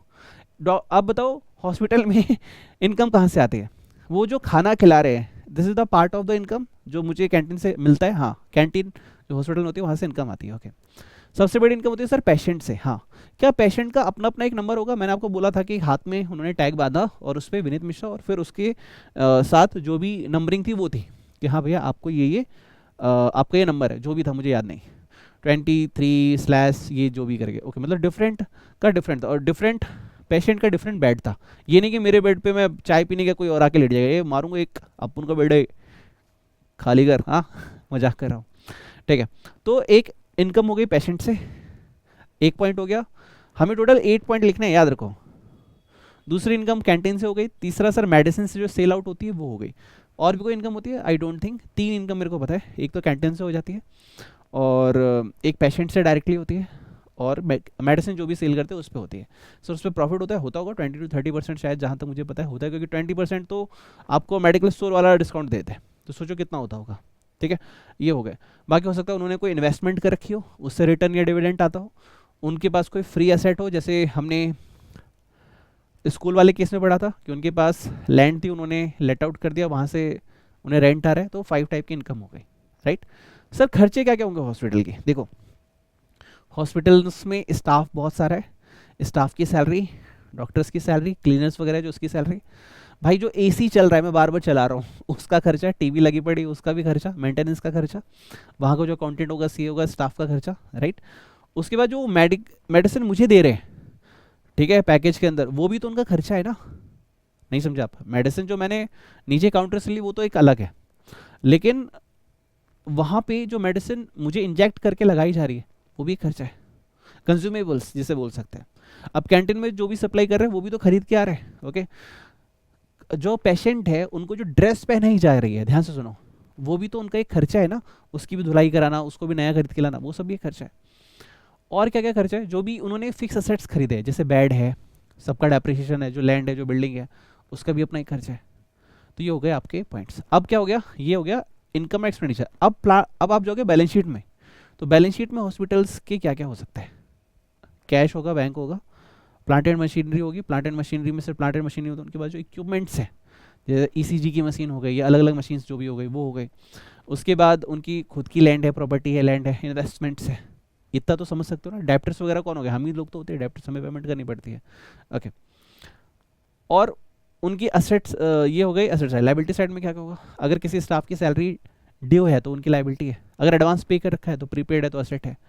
और उनकी लाइबिलिटी क्या होगी, उनका कैपिटल फंड जो भी है, हो सकता है हॉस्पिटल है तो गवर्नमेंट से ग्रांट मिली हो, मे बी पॉसिबल। और जो भी है क्लिनिकल, अब देखो उनके एसेट साइड में जो क्लिनिकल कंज्यूमेबल्स, ये सब उनके एसेट्स में आएंगे। तो this is the overall 8 to 10 points. तो आपको क्या करना है, बुक तो पढ़नी है, लेकिन साथ में दिमाग चलाना है कि वहाँ क्या क्या चीज़ें आप एज एन ऑडिट वहाँ पे देख सकते हो। अब हम बुक के एंगल से पढ़ते हैं, ये तो हमने एक समरी, मैंने तुम्हें अपनी कहानी सुनाई, उस कहानी का जहाँ से ज़रूरत पड़ेगी मैंने उसको 8 पॉइंट में कन्वर्ट किया। अब उसके बाद हम इसे पढ़ेंगे 1 by 1, okay. Now start. 10 minute में ख़त्म करना भाई, याद रखना। मैंने आपको 7 to 8 मिनट एक्सप्लेन किया, अब 8 मिनट में रीडिंग करके फिनिश करना है। सर रजिस्टर ऑफ पेशेंट, नाम विनीत मिश्रा, टैटू लगाए क्या, हाँ लगाए। और वो एक हाथ में और सीरीज लगा देते हैं ऐसे ग्लूकोज चढ़ाने के लिए, बहुत दर्द करता है भाई। मेरे तो दोनों हाथ में लग गया था, दोनों हाथ सूज गए थे। पता है मैं भगवान से बोल रहा था इस हाथ से मैं पेन चलाता था, बच्चों का भविष्य बनाता था, आज क्या कर रखा है, दोनों हाथ खराब कर दिए। लेकिन कुछ बच्चा ही बोलता है अरे सर आपके साथ तो यही होता रहता है, नाटक ही करते रहते हो। अरे एक बच्चे ने बोला कि आप तो एक्सक्यूज़ मार देते हो, क्या हमारी तबीयत खराब नहीं होती। कभी भी किसी के दर्द का मजाक मत बनाओ, वरना भगवान वही दर्द तुम्हें भी झेलने के लिए दे देगा। अगर किसी के साथ कुछ बुरा हुआ है, always say God bless you, that's it. जो तुम्हारे कंट्रोल में नहीं है उसके ऊपर ज़्यादा मत बोला करो। है एक बच्चे ने बोला, मैं खुद शॉक्ड हो गया, क्या बोल रहा है सोच। और कुछ बच्चों ने तो बोला सर हम आपके साथ हैं, आप अच्छे से ठीक हो, क्या हमें पता है आप प्रॉब्लम में हो या जो भी। अच्छा लगता है यार, ठीक है। कभी भी माँ बाप का और एक टीचर का और किसी भी संत का कभी अपमान मत उड़ाना, हमेशा इनके ब्लेसिंग्स लेना। और अपमान तो किसी का उड़ाना ही नहीं चाहिए। मैं एक रिंकू वीर जी हैं, यूट्यूब पे सुनना उन्हें कभी, अमृत विला ट्रस्ट करके, वो हमेशा एक बात बोलते हैं, धन गुरु नानक। उन्होंने बोला कि वाहे गुरु सब कुछ माफ़ कर देगा, लेकिन किसी की निंदा, किसी की चुगली, ये कभी माफ़ नहीं करेगा। सो इन ए लाइफ, देखो मैं हमेशा बोलता हूँ हर लेक्चर में, एक टीचर वो नहीं होता जो सिर्फ किताब पढ़ाए, एक टीचर वो होता है जो बच्चे की लाइफ को ट्रांसफॉर्म करे। जब हमारा सुपर 30 का बैच का एडवर्टीजमेंट में बनाता हूँ ना, उसमें अभी यही लिख रहा था कि other teachers provide 25% because they just provide you books and videos, but here I am giving you 100% transformation. तुम्हारी गाइडेंस देना, तुम्हारी प्लानिंग देना, तुम्हें मेंटरशिप देना, तुम्हें नोट्स देना, तुम्हें डेली क्या पढ़ना है बताना। मतलब मैं तब तक रोज़ तुम्हारे साथ खड़ा हूँ, रोज़ तुमसे बात कर रहा हूँ। हाँ ठीक है, पैसा कमाएगा, ठीक है, 100 की जगह 30 बच्चे होंगे, ठीक है, लेकिन एक वैल्यू क्रिएट होगी कि जो आया वो पास होके गया। सो वो क्या सिखा रहे हैं रिंकू वीर जी कि भाई कभी किसी की निंदा मत करो, वाही गुरु तुम्हें कभी माफ़ नहीं करेंगे। सर आप तो मिश्रा हो, ब्राह्मण हो, आप वो क्यों सुन रहे हो। अरे भाई एक अच्छा इंसान वो है जो अच्छी चीज़ों को अपनाए, अच्छी चीज़ कहीं से भी आ रही है एक्सेप्ट इट, हाथ जोड़ो और आगे बढ़ो। और एक अच्छा टीचर वो है जो सिर्फ पढ़ना ना सिखाए, लाइफ की वैल्यूज़ भी सिखाए कि तुम्हारी लाइफ ट्रांसफर हो। चलो आ जाओ। सर ये सब बातें क्यों करते रहते हो, इसलिए कर रहा हूँ ताकि मैं तुम्हें एक बेहतर इंसान बना सकूँ। सिर्फ एक सीए नहीं बनाना, एक कंप्लीट आदमी। सीए मतलब कंप्लीट आदमी भी होता है, you are the complete man, okay. Sir register of patient, हाँ विनीत मिश्रा, और कौन कौन है। हाँ भाई तू भी बीमार लग रहा है, आजा भाई late. Vouch the register of patient with copies of bill issued to them. Sir Vineet ji आपके पास बिल है क्या, है ना सर, है, देखो इतना खर्चा क्यों है, दिखाना मेरे को। अच्छा, verify bills of selected periods with the patient, attendance record, कितने दिन रहे। अटेंडेंस मतलब Vineet Mishra, yes sir.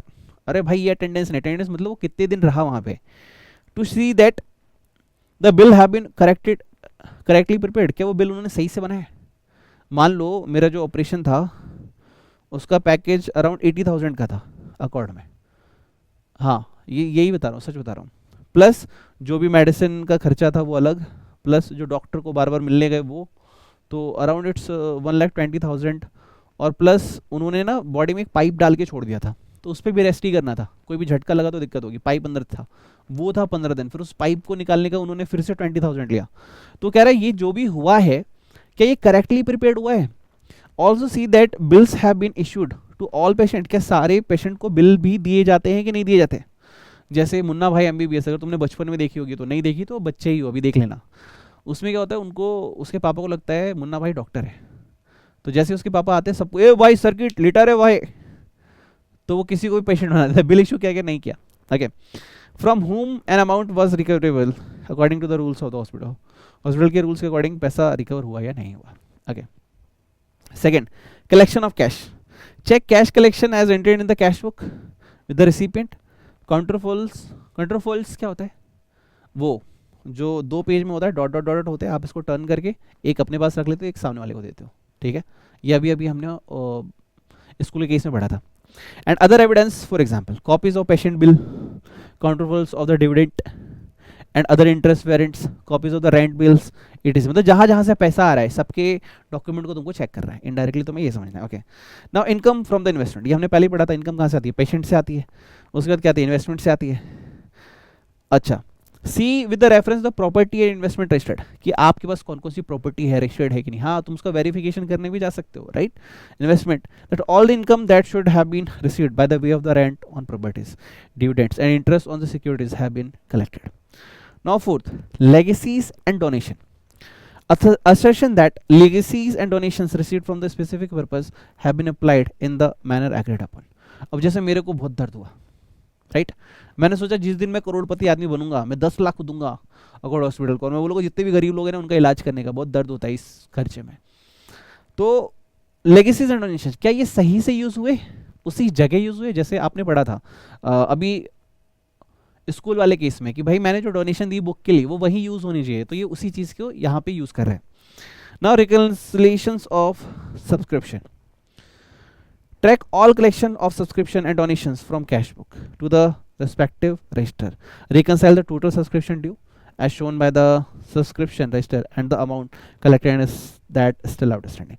Sir ये सब्सक्रिप्शन रजिस्टर क्या होता है, क्या हॉस्पिटल में भी सब्सक्रिप्शन होता है? इस तरीके से बोल सकते हो, मैं तुम्हें गाइड करता हूँ, पता नहीं बोलूँ कि नहीं बोलूँ, एक चलो बता ही देता हूँ।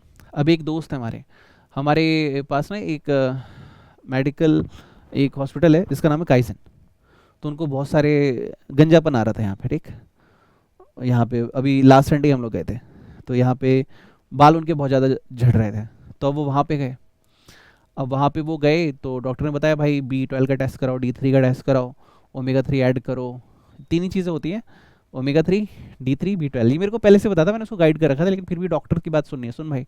तो डॉक्टर ने कहा, फिर उसको टेस्ट वेस्ट दे दिया, फिर उसने बोला कि भाई तुम ना 6 महीने पूरे गंजे होने वाले हो, एक तुम पैकेज लो, तो उन्होंने कौन सा पता नहीं, मुझे नहीं पता बाकी टर्म्स, तो उसका ये पूरा रोज ट्रीटमेंट होगा हर 20 डेज पे, जिसका ओवरऑल उसको 5,000 दवाइयों का डॉक्टर का मिला के हो गया, 25,000 रुपये का वो पैकेज हो गया, और वो 5,000 पर डे है जो हर 20 डे पे उन्हें काउंट करना है। तो मंथ में कितना ड्यू हुआ, दिस इज 20,000, ओके, ईयर का कितना हुआ 25,000।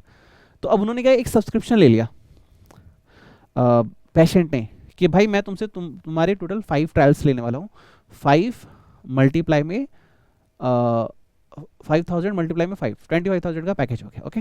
तो 25,000, तो क्या ये एक ही बार में इनकम हो गई? नहीं। तो अगर मान लो ये इन्होंने लिया होता 20 फेब को, 20 फेब से 20 मार्च एक ही सेशन ड्यू होता, तो बाकी सब क्या होता, आउटस्टैंडिंग एडवांस हो जाता फ्रॉम कस्टमर। कितना सर? जो भी रिमेनिंग अमाउंट है, यानी 25 में से 5,000 हो गया क्लियर, तो 20,000 क्या हो जाएगा, एडवांस आ जाएगा। तो it kind of subscription you can say कि हाँ सर हम यहाँ आते रहेंगे, हमने वहाँ का सब्सक्रिप्शन ले रखा है, पैकेज ले रखा है। नाउ ऑथराइजेशंस एंड सेक्शन, देखो vouch all purchase and expenses, तो उसके बाद हम यही चेक करेंगे कि एक हो गया, फिर हम एक्सपेंडिचर चेक करेंगे, कैपिटल एक्सपेंडिचर, फिर हम चेक करेंगे कि प्रॉपर अथॉरिटी से परमिशन लेके हुआ था कि नहीं हुआ था, only with the prior sanction of the trustee and the managing committee. मैं इसको एक सिंपल से होता, proper authoritable person, and appointments and incrementals to staff have been duly authorised, मतलब कि हम स्टाफ को इंक्रीमेंट दे रहे हैं, बोनस दे रहे हैं, कुछ एक्स्ट्रा पैसा दे रहे हैं, तो प्रॉपर अथॉरिटी से होना चाहिए, ये नहीं कि गले में से निकाला, कैश में से निकाला और दे दिया, ऐसा नहीं होना चाहिए। ओके उसके बाद grant and TDS, verify the grants कि हॉस्पिटल को कौन कौन सी ग्रांट्स मिली है, गवर्नमेंट से क्या क्या ग्रांट्स मिली है, लोकल अथॉरिटी से क्या क्या मिली है। Also refund in respect of taxes, क्या हो सकता है हॉस्पिटल को रिफंड मिला हो, क्योंकि वो एक तरीके से क्या कर रहे हैं, वो ऐसा काम कर रहे हैं जो प्रॉफिटेबल नहीं है, फिर भी आपको टैक्स देना पड़ा तो आपको रिफंड मिलेगा, राइट। नाउ बजट्स में क्या होगा, हम चेक करेंगे कि कितने का बजट बनाया था, क्या उससे एक्स्ट्रा खर्च हुआ है, एक्स्ट्रा खर्च हुआ है तो परमिशन ली थी कि नहीं ली थी, और अगर वेरिएशन आया है तो क्यों आया है। उसके बाद इंटरनल चेक करोगे, examine the internal check as regard the receipt and issue of the store, medicine, पैटेस, clothing, instruments, as to ensure that the purchase have been properly recorded. ये सारी चीज़ वही है ना कि स्टोर्स में क्या क्या रखा हुआ है, मेडिसिन रखी हुई है, हम जैसे मरीजों के कपड़े उसमें रखे रहते हैं, ठीक है। अरे पेशेंट आया, पेशेंट ऐसे ऐसे पेशेंट बोलते हैं जैसे भाई ग्राहक आ रहे भाई आने दो 20 किलो दवाई देना है, कितना देना है तुम्हें, तो तुम्हारी जो भी ड्रेस सब रखा रहता है उसमें, कंज्यूमर्स स्टोर्स, जो भी तुम्हें स्लीपर्स दी जाएंगी प्रॉपर, उस पर जो भी बेड का चादर हमेशा बदला जाएगा, तुम्हारी तकिया हमेशा बदली जाएगी, तुम्हें कंबल दिया जाएगा, ये सारी चीज़ें वहाँ पे रहती है। Okay now depreciation, see that the depreciation has been written off against all the sets, तो ये तो कॉमन सा है, ES10 यही बोलता है, सब पे कंपलसरी डेप्रिसिएशन लगता ही लगता है। Register inspect the bonds, share scripts and deeds of properties, compare there particulars with those entered in the property and investment registered, मतलब कि तुम्हारे पास जो असेट्स हैं, ठीक है, वो प्रॉपर रजिस्टर्ड है कि नहीं है तुम्हारे नाम पे। Inventories, other inventory specially for stock and store at the end of the year, check a percentage of the item physically, also compare their total value and respective ledger balance, उसका amount क्या है, quantity कितनी है, और पिछले साल कितनी थी, इस साल कितनी है, कितना आउटस्टैंडिंग है, ये आपको चेक करना, आउटस्टैंडिंग मतलब कितना स्टॉक में बाकी है।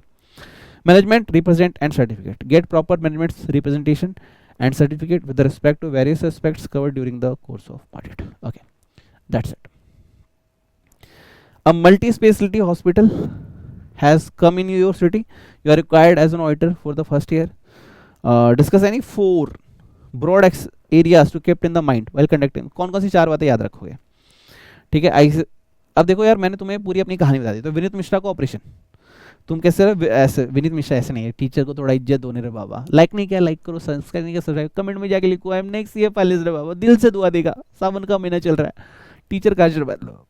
सर रो क्यों रहे हो, अरे एक्टिंग कर रहा हूँ तुम्हें खुश करने के लिए भाई, जैसे जैसे लेक्चर बढ़ता है ना, आजकल ये यूट्यूब और इंस्टाग्राम के चलते ना हमारा रिटेंशन पावर कम हो गया, तो मेरे को कोशिश करनी पड़ती है बार बार तुम्हारे चेहरे पे स्माइल लाऊं, थोड़ा सा टोन चेंज करूँ, थोड़ा सा बिहेवियर चेंज करूँ, थोड़ा सा एग्जांपल्स दूँ, ताकि तुम्हारे से कनेक्शन बना के बैठा सकूँ, ठीक है। तो लिखो यहाँ पे विनीत सर का किडनी ऑपरेशन। तो जब भी तुम्हें इस टॉपिक को याद करना हो, तुम वो सारी बातें याद करना जो मैंने तुम्हें बताई थी। सर स्कूल का बता दो, स्कूल का हो गया, चलो छोड़ो। अब ये सारी बातें हैं, देखो स्टडीमेट क्वेश्चन, MTP 18 अगस्त अक्टूबर 18, RTP नंबर 18 मार्च 19, नवंबर 19 3 मार्क्स, MTP अक्टूबर 21। क्वेश्चन कभी भी आ सकता है and highly approachable question, exam can be ask ever. Okay my dear friend, now May 22 3 mark question, charitable trust का क्वेश्चन है, तो ये हम बाद में पढ़ेंगे। ये गलत, यहाँ गलत मतलब बुक का ही है, थोड़ा सा आगे पीछे हो गया, I will discuss later. Okay अब सर क्लब का अगर एग्जांपल में तुम्हें दूं तो जिम का ऑडिट, तुम ऐसे याद रखो जैसे जिम का ऑडिट,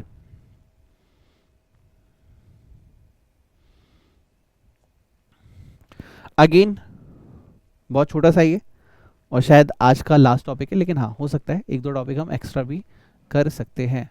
एक सेकेंड, तो देखो यार क्लब को हम लेके चलते हैं जैसे हम जिम का ऑडिट करने जा रहे हो। तुम जिम का ऑडिट करने जा रहे हो, जिम जाते हो कि नहीं जाते हो पहले ये बताओ।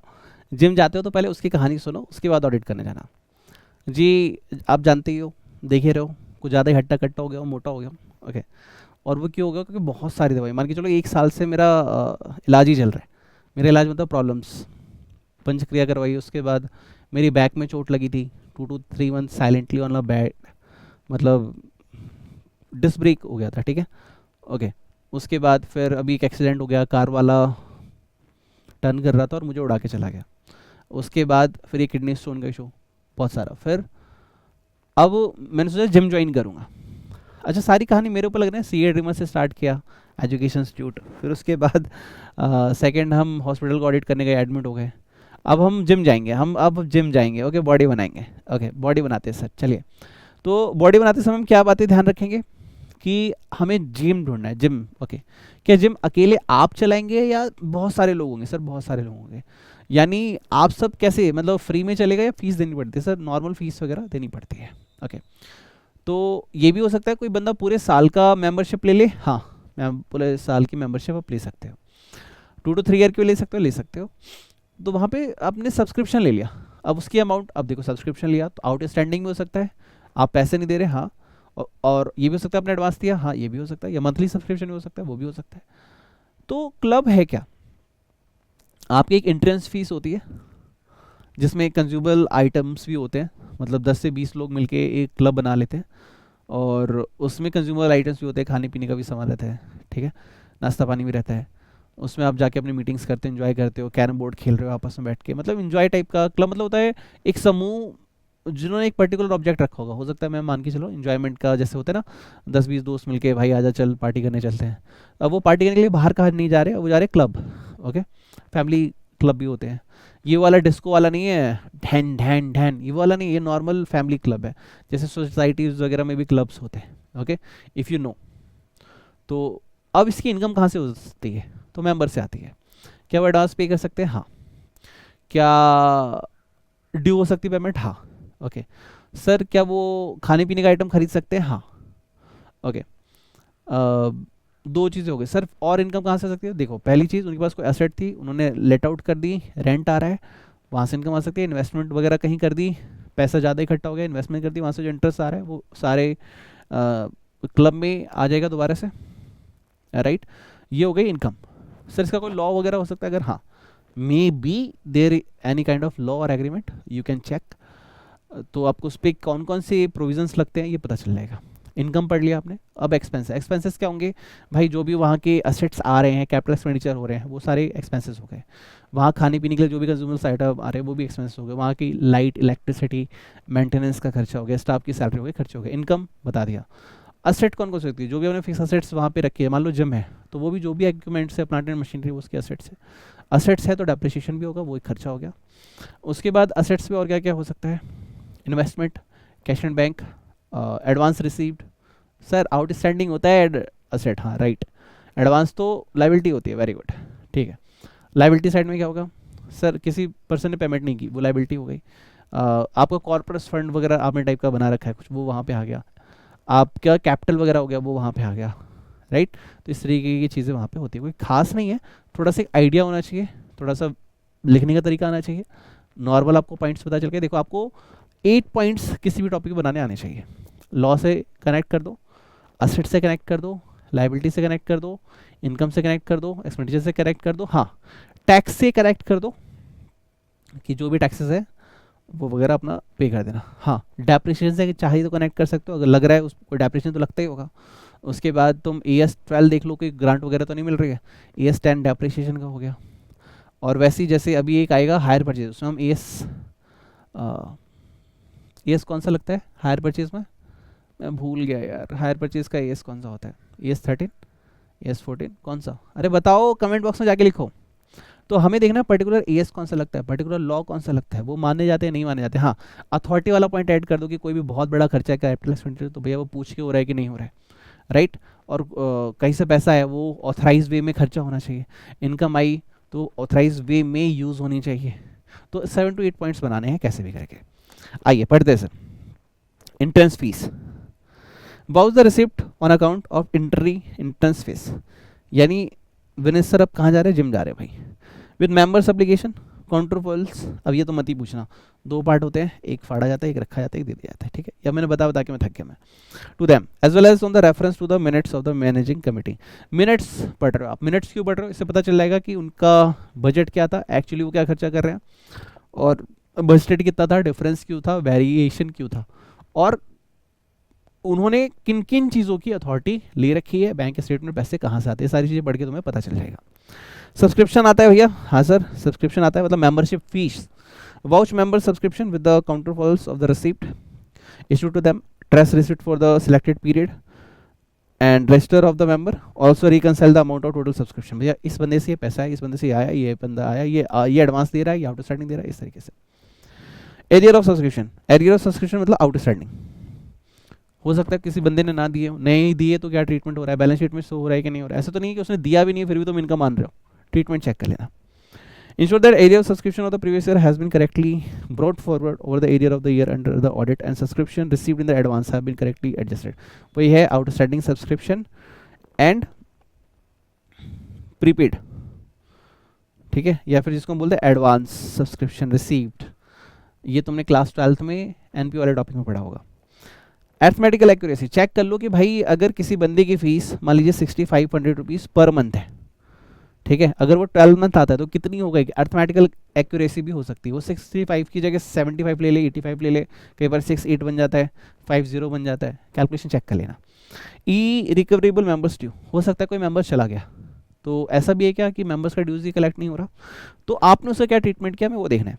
See the register of members, ascertain the members due which is an arrear and inquire whether necessary steps have been taken for their recovery। The amount considered irrecoverable should be mentioned in the audit report। तो आपको audit report में लिखना पड़ेगा कि भाई ये तो member था फिर भी ये पैसे नहीं दे रहा है, और नहीं दे रहा तो उसकी रीजनिंग लिखनी पड़ेगी, वो चला गया है, क्या दिक्कत है। प्राइसिंग, अब मान लो हमने क्लब बनाया, मान लो 50 रुपीज़ का कोई आइटम है, तो ऐसा तो नहीं है कि यहाँ पे 200 रुपये का बेचा जा रहा है 200 का, ऐसा तो नहीं होना चाहिए, लेकिन ऐसा तो नहीं 50 रुपीज़ का आइटम यहाँ पे 30 का मिल रहा है, मतलब आपको ये थोड़ा सा दिमाग लगाना है, ठीक है। Verify the internal check as regard members check being charge with the price of food stuff and drinks provided them and their guests as well as with the fees chargeable for specific service rendered such fees। जैसे billiards हो गए, tennis हो गया, gym हो गया, members का account बनता है कि नहीं, particular member. Vineet Mishra sir, अब देखो मेंबरशिप जिम ज्वाइन किया, 15,000 रिसीव्ड, 25,000 रिसीव, 50,000 रिसीव्ड, उन्होंने रिसीव्ड दिखाया, फिर हर महीने का वो खर्चा अप्रोर्शनमेंट करेंगे, तो अकाउंट बना के नहीं बना, फिर ये पर्सन आ रहा है कि नहीं आ रहा है, उसको मैसेज भेजेंगे सर आप क्यों नहीं आ रहे हो, प्लीज़ ज्वाइन जिम, हम आपको हर बार सुपर 30 बैच का ही एग्जाम लग रहा है, मतलब हम आपको स्पेशल डिस्काउंट देते हैं जो भी।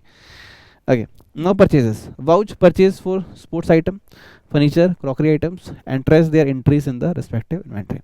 सर मार्जिन्स अर्ड, vouch purchase of food stuffs, cigars and wines, test their sale price as to the confirm that the normal rate of gross profit have been earned on their sales।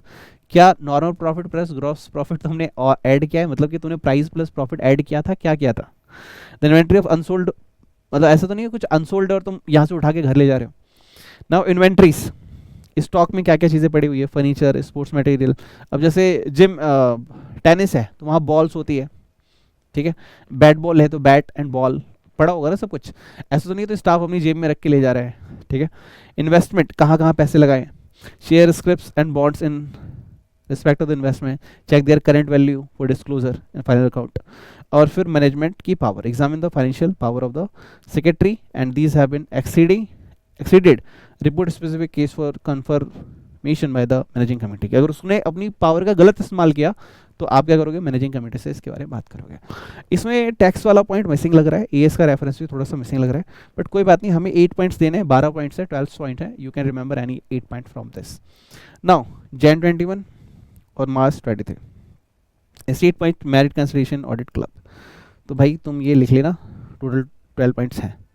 अब एक ही question है इसके ऊपर, एक ही question है, सब पे एक एक पढ़ लो, या तो पॉइंट से पढ़ लो या ऐसे पढ़ लो, कोई बात नहीं, ठीक है, सबके एक एक क्वेश्चन है। अब जी सिनेमा, ठीक है, अब देखो मेरी स्टोरी सुनो। IMCA ड्रीमर्स एजुकेशन इंस्टीट्यूशन, पहला पॉइंट याद हो गया तुम्हें, दूसरा मेरा एक्सीडेंट हुआ था हॉस्पिटल गया था, तीसरा ठीक होना है बॉडी बनानी है तो जिम गया था, अब सब कुछ ठीक हो गया, एंजॉय करते हैं, चलो सिनेमा चलते हैं। चलो जी, कौन सी मूवी देखनी है, तो अभी एक ना महाअवतार नरसिम्हा मूवी आई है, बहुत अच्छी मूवी का रिव्यू आ रहा है, मेरे पास टाइम नहीं मिला देखने का, तुम्हारे एग्जाम चल रहा है, एग्जाम खत्म होने के बाद जरूर देखूंगा मैं। सर हमारे एग्जाम के बाद तो रहेगी नहीं हॉल में, कोई बात नहीं, टीवी पे देख लूँगा आके। तुम्हारे एग्जाम टाइम में मैं खुद छुट्टी नहीं करना चाहता, मेरा एक ही ऑब्जेक्टिव है, तुम्हें पास होते हुए देखना। सर आगे बताओ, अवतार नरसिम्हा, दो तरीके हैं, या तो मैं काउंटर पे जाके टिकट खरीदो, या तो मैं माई बुक ऐप से, माई बुक शो से टिकट बुक कर लो, दो तरीके हैं। अब पहले तो एक क्लाइंट का एंगल देखो जो जो मैं कर रहा हूँ, उसके बाद अब ऑडिट का एंगल देखना। ठीक है, टिकट बुक हो गई, उसमें लिखा रहेगा ऑडी 1 2 3 और सीट नंबर ये और डेट, टाइमिंग, शो का टाइमिंग, ये सब लिखा रहता है। ये वहाँ से टिकट लोगे यहाँ उस पर भी होगा, और बुक माई शो से लोगे तो वहाँ पे भी होगा, दोनों पे रेफरेंस होते हैं।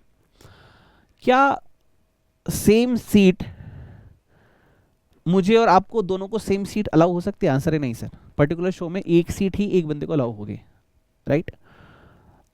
पहला, क्या वो जो सीरियल नंबर होंगे क्या वो अलग अलग होने चाहिए? हाँ अलग अलग होने चाहिए। तो आ गया बंदा, सर अब मूवी देख रहे हैं, मूवी में मल्टीपल शोज है, उनकी टाइमिंग अलग अलग, टिकट सही है हुआ है, राइट। अब इंटरवल आ गया, पॉपकॉर्न वगैरह खाने चले गया, हाँ चलते हैं ना सर, कोल्ड ड्रिंक्स वगैरह, पॉपकॉर्न वगैरह, ओके ठीक है। इसके बाद और भी कोई सेल होती है? समोसा वगैरह खा लिया आपने? नहीं, इसके अलावा कोई सेल नहीं होती। यानी आपके देखने में दो टाइप की सेल है, एक जो टिकट बिक रहे हैं वो, प्लस सिनेमा की बात कर रहा हूँ मैं, राइट। दूसरा टिकट का खर्चा हो गया आपका और पॉपकॉर्न का, आपने दो इनकम दी। तो आपको समझना पड़ेगा कि जब सिनेमा हॉल है उसके साथ बहुत सारे स्टेप्स होते हैं। जब कोई मूवी बनती है तो एक्टर का खर्चा होता है, प्रमोशन का खर्चा होता है, डायरेक्टर का खर्चा होता है, और वो एजेंसी को डिस्ट्रीब्यूट कर देते हैं कि भाई आईनॉक्स को देना है, पीवीआर को देना है, किसको देना है, तो अलग अलग डिपार्टमेंट्स को देते हैं। उनका मार्जिन रेट होता है 30 to 40%, जो बंदा आपको सिनेमा दिखा रहा है उसका परसेंटेज, बाकी जो होता है डिस्ट्रीब्यूटर का 20 to 30 हो गया, 40 हो गया, और बाकी जो होता है वो डायरेक्टर वगैरह होते हैं, और उसके बीच में सैलरीज वगैरह स्प्लिट होती है। तो तुम्हारा एंगल ये नहीं है कि अक्षय कुमार और सलमान खान को कितने मिला, तुम्हें देखते हैं सिनेमा हॉल का ऑडिट करने गए तो सिनेमा हॉल को क्या क्या पैसे मिल रहे हैं। एक तो सर ये दो हो गए, शो के पैसे हो गए और पॉपकॉर्न के पैसे हो गए, 2 पॉइंट याद हो गए क्या? हाँ। वहाँ का इंटरनल कंट्रोल कैसा है चेक करो, तीसरा पॉइंट। चौथा, वहाँ खर्चे क्या क्या है? सिनेमा हॉल का खर्चा, प्रिंटिंग का खर्चा, स्टेशनरी का खर्चा, स्टाफ का खर्चा, और क्लीनिंग का खर्चा, क्योंकि हर शो के बाद साफ करना पड़ेगा, वरना पॉपकॉर्न वगैरह बच्चे जाएंगे उठा के खाने लग जाएंगे, चेक करना पड़ेगा, सिक्योरिटी देनी पड़ेगी। ऐसा ना हो कि कोई फ़ोन से मूवी शूट कर रहा है, राइट, और कोई ऐसा भी बंदा ना हो जो बिना टिकट के अंदर आ गया हो, सिक्योरिटी देनी पड़ेगी। और सर जो भी पॉपकॉर्न या फिर कोल्ड ड्रिंक आपको दी जा रही है उसके लिए भी खर्चा करना पड़ता होगा। हाँ, तो कितने पॉइंट्स हो गए आपके पास? 3 to 4 पॉइंट्स हो गए। 3 to पॉइंट अब असेट्स और लाइबिलिटी के लिए ले कि उनके पास असेट्स क्या क्या है। सर उनके पास जो प्रोजेक्टर लगा है, जो हॉल है उसमें जो सीट्स लगी हैं, ये सब उनके असेट्स हैं। ओके, और क्या क्या असेट्स हो सकती है? हो सकता है उन्होंने कहीं इन्वेस्ट किया हो, राइट, ये भी इनकी असेट हो सकती है। और क्या इनके केस में भी कोई सब्सक्रिप्शन हो सकता है? हो सकता है, माई मूवीज़ वगैरह पे होता है, भाई तुम ऐसा होता है कि हम तुम्हें 10 मूवीज़ का पैकेज दे रहे हैं, हम तुम्हें 20 मूवीज़ का पैकेज दे रहे हैं, तुम कोई भी पर मंथ कोई भी 4 मूवीज़ देख सकते हो सकता है, ऐसा है, आप चेक करो, शायद है, अगर आप देखोगे तो मिलेगा आपको, कुछ जगह मिलते हैं ऑफर। उसके बाद कॉम्बो ऑफर वगैरह भी होते हैं। अच्छा, ये हो गया इनकम का साइड। एसेट साइड में और क्या आ सकता है सोचो? लाइबिलिटी साइड में भाई कैपिटल फंड वगैरह होता है, उसके बाद किसी स्टाफ की सैलरी पे नहीं की तो भी एक लाइबिलिटी है, राइट। चलो अब थोड़ा सा पढ़ते हैं इसको, फटाफट ख़त्म करते हैं। टारगेट मैंने रखे थे 4 to 5, तो 4th पे हम हैं। इंटरनल कंट्रोल सबसे पहले यहाँ पे दिया गया है, entrance to the examination cinema hall, यानी कोई एंट्री कर रहा है, इंटरनल कंट्रोल चेक करो, भैया टिकट दिखाना, ये लो जी टिकट, उसने लिया, QR कोड जो है वो चेक किया, हाँ हाँ हाँ सर आपका स्क्रीन 2 है, स्क्रीन 2 सीट E54, हाँ हाँ सर जाइए, एंट्री में टिकट सर सीरियली नंबर्ड, सबकी सीट, सबका शो, सबका जो चेक होगा ना, मेरी सीट का नंबर आपकी सीट का नंबर सेम थोड़ा, सबका सीरियल नंबर अलग होगा। Bound into books, now number of tickets issued for each show, हर शो पे कितने टिकट इशू हो रहे हैं, are different through the number of the same class for the show on the same day each week and run serially. Now advance booking a separate series, और advance booking की separate series होगी। ये तो same day वाला show हो गया, एक होता है एडवांस, मूवी आने से पहले ही सोल्ड आउट हो जाती है। Inventory of ticket is kept in the custody of the responsible official. जैसे KGF मूवी आई थी ना, KGF 2, बहुत सारी मूवी की मैंने भी एडवांस बुक किए हैं, KGF 2, एंड गेम, ठीक है, कुछ मूवीज़ बहुत अच्छी होती हैं, तो मैंने भी किया है। अब देखो सर, ये हो गया आपका पहला point. Confirm that the end of the show statement of ticket sold is prepared and cash collected is agreed with it. मतलब जैसे आपका हो गया, टिकट बिक गए ना, तो शो के खत्म होने पे देखो कि जो मेरी टिकट सेल्ड हुई थी, अगर 100 टिकट 500 की सोल्ड हुई, तो मेरे पास वो अमाउंट होना भी तो चाहिए ना। हाँ, वही वो कह रहे हैं, चेक करो। ये थोड़ा सा ओल्डेस्ट भी है, क्योंकि अब EI वगैरह आ गया है और ऑनलाइन टिकट्स वगैरह है, सब कुछ जो है फटाफट होता है, तो प्रॉपर दिखता है। लेकिन वो कह रहा है कि एक बार जितनी टिकट सोल्ड हुई है उसके अकॉर्डिंग तुम्हारे बैंक अकाउंट में और कैश में उतना पैसा है कि नहीं, एक बार चेक कर लो। Verify your record is kept to free passes that these are issued under the proper authority. कई बार होता है फ्री पास, अरे कौन सी मूवी देखनी है, अरे अपना ही बच्चा है रे, पास है रे, जाके देख रहे, क्या दिक्कत है, पैसा क्यों लगाना, मैं हूं ना। तो स्पेशल पासेस भी स्पेशल मूवीज के लिए मिलते हैं। जैसे कश्मीर फाइल आई थी, तो स्पेशल पासेस इशू होते हैं। इसका एग्जांपल होगा कश्मीर फाइल। अब ये मत बोलो मैंने कश्मीर फाइल नहीं देखी, आई थिंक मोस्टली इंडियंस ने देखी थी और बहुत अच्छा कमाया उस मूवी ने। तो Kashmir file special passes issue हुए थे, तो क्या ऐसा हुआ है? हाँ हुआ है। तो हुआ है, दिक्कत नहीं है, प्रॉपर अथॉरिटी के थ्रू हुआ है कि नहीं हुआ वो चेक करना है। Reconcile the amount of entertainment tax, entertainment tax collect हुआ कि नहीं, with the total number of ticket issued for each class, verify the entertainment tax return filed for each month, और उसकी इनकम टैक्स की return proper file हो रही है कि नहीं इंटरटेनमेंट टैक्स की, जरा चेक करो। वाउज the entry of the cash book in respect of cash collected on sale of ticket for different shows on a reference daily statement which have tested checked and aforementioned with the record ticket issued with the different shows। एक hall में कितनी ticket sailed हुई। अब देखो यार, तुम पूरे साल का चेक नहीं कर सकते, एक वीक का, 10 दिन का, एक महीने का चेक कर सकते हो। इस शो में इतनी टिकट सोल्ड हुई, इतना कैश आया, यहाँ से कैश से आया या ऑनलाइन से आया या ऐसे ऐसे आया, तुमको वेरीफाई करना है। Okay, verify the charges collected for advertisement slides and shorts by reference to the register of slides and shorts. अब देखो इसमें दो तरीके होते हैं, एक आप अपना बैनर लगा रहे हो बाहर कहीं और, तो वो आपका खर्चा होगा, बट आप दिखा रहे हो, क्या दिखा रहे हो, तनिष्क ज्वेलरी, ठीक है, और मान्यवर एड्स, लक्स कूजी, ठीक है, और वो रेड पाउडर का अमिताभ बच्चन का और शाहरुख खान का भी एक ऐड आता है, कौन सा आता है, रेड चिलीज, और ऐसे कुछ ऐड आते हैं, कोको कोला ठंडा, मतलब जो भी एड्स आ रहे हैं उसके पैसे भी मिलते हैं, ठीक है, सिनेमा हॉल वालों को पैसे मिलते हैं एड रन करने के। वही वो कह रहे हैं। Now वाउज the expenditure incurred on advertisement, तुमने कितना खर्चा किया, हम कि अपनी फिल्म का या अपने शो का कहीं बाहर दे रहे हैं तो एक्सपेंडिचर, एडवर्टीजमेंट हमें मिल रहा है मूवी के दौरान, हम जो शो कर रहे हैं दूसरी मूवीज का या फिर दूसरी कंपनीज का, ठीक है, तो हमें पैसा मिलता है। ये हो गया इनकम का साइड और ये हो गया एक्सपेंडिचर का side. Confirm that depreciation on the machinery and furniture है charge and appropriate. Ninth, vouch payment on the account of the film hire with the bills of the distributor and the process. मतलब भाई तुम्हारा 60-40 का ratio था, 40 तुम रखो और 60 दो भाई जिन्होंने फिल्म बनाई उसको।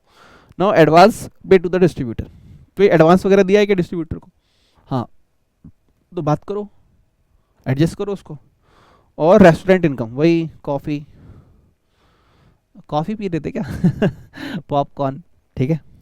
Arrangement of collection of the share in the restaurant income, उसके भी शेयर मिलते हैं भाई, जो भी पॉपकॉर्न वगैरह बिकता है ना उसके भी पैसे उनको मिलते हैं, ठीक है, वो अलग होता है, उनको वो अथॉरिटी देते हैं चलाने का उधर, उसका पैसा भी वो लोग कलेक्ट करते हैं। Okay, now dear friend, MTP May 20, MTP April 21, RTP number 23, number 22 4 marks. भैया इसके पॉइंट्स लिखने हैं, 5 पॉइंट्स लिखने हैं, 5। क्या तुम इसमें से मुझे बता सकते हो क्या 5 पॉइंट्स? चलो एक बार रिकॉल करते हैं। सर इंटरनल का टूल चेक करना है क्या? हाँ कर लिया। सर एंट्री फीस चेक करनी है, कर लिया। सीरियल नंबर चेक करने हैं, कर लिया। नंबर ऑफ टिकट्स मैच कर रही है क्या? कर लिया। उसके बाद एडवांस बुकिंग कर लिया। यही 4-5 पॉइंट हो गए। फिर एंड ऑफ द शो के बाद जब शो एंड हुआ टिकट कितनी सोल्ड आउट हुई थी, उसके हिसाब से कितना कैश है वो आपने देख लिया। फ्री पासेस प्रॉपर अथॉरिटी से हुए थे कि नहीं देख लिया आपने। एंटरटेनमेंट टैक्स कलेक्ट एंड पे हुआ मंथली बेसिस पे नहीं, वो आपने चेक कर लिया। उसके बाद इसने बोला कि भैया जो कैश कलेक्ट हुआ है कैश में और ऑनलाइन वो प्रॉपर चेक कर लो, डिस्ट्रीब्यूटर की उसकी पेमेंट हुई कि नहीं, उसको एडवांस दिया तो एडजस्ट कर लो। आपकी इनकम हो रही है जो भी आप मान्यवर और ज्वेलरीज और जो भी ऐड दिखा रहे हो, ठीक है, सिगरेट जो भी, तो वो कलेक्शन आपका, आप कहीं बाहर अपनी होर्डिंग्स लगा रहे हो तो वो आपकी पेमेंट है। उसके बाद रेस्टोरेंट इनकम मतलब पॉपकॉर्न वगैरह, कोल्ड ड्रिंक्स वगैरह, वहाँ से जो शेयर आ रहे हैं, पार्किंग से भी शेयर मिलता है सर, ठीक है। वो यहाँ पॉइंट नहीं है, बट इट इज़ प्रैक्टिकल, ठीक है। तो आज के लिए इतने ही रखते हैं, 3 पॉइंट हमने पढ़े अब तक, बट ठीक है, अच्छा है आज के हिसाब से, नॉट बैड। 3 to 4 पॉइंट्स हो गए हमारे। देखो पहला था एजुकेशन इंस्टीट्यूशन, दूसरा हमने पढ़ा, नेक्स्ट लेक्चर में हम थोड़ा सा रिवाइज कर लेंगे, उसके बाद आगे स्टार्ट करेंगे। पहला एजुकेशन इंस्टीट्यूशन, दूसरा सर को हॉस्पिटल जाना पड़ा, तीसरा सर ने बॉडी बनाई क्लब में जाके, फोर्थ सर ठीक हो गए तो मूवी देख रहे हैं, ठीक है।